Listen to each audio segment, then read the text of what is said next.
beaucoup d'autres clubs de Ligue 1 ou Ligue 2, l'Estac a donc bâché sa pelouse principale lundi. Aujourd'hui, c'est le système de soufflerie qui a été mis en place avec notamment 2 turbines pour propulser de l'air chaud sous la dite bâche.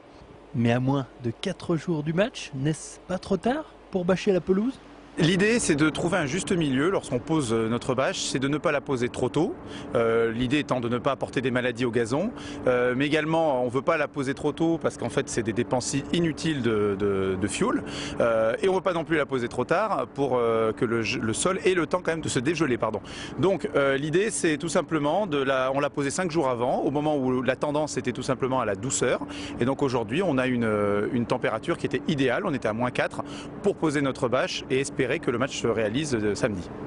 Durant ces derniers jours et les récentes chutes de neige, la pelouse n'a pas trop souffert. Les responsables de l'ACAT ont choisi de laisser le manteau neigeux afin d'apporter de l'azote à la pelouse pour qu'elle retrouve une belle couleur verte. Donc, a priori, le match devrait pouvoir se jouer samedi. On devrait arriver à avoir des températures aux alentours de 3 degrés samedi. Donc à cette température, la bâche est efficace. Donc pour moi, je suis optimiste. Mais ce qu'il ne faut pas oublier, c'est que le risque zéro n'existe pas. En effet, si jamais vous avez par hasard, au moment où on débâche, de nouveau une gelée, puisque à 5 jours, la météo n'est pas encore aussi précise qu'à 3 jours, on risque quand même d'avoir par hasard un match qui soit annulé. Samedi, 4 heures avant le coup d'envoi, une dizaine de personnes seront mobilisées pour débâcher cette pelouse afin que le match puisse se jouer.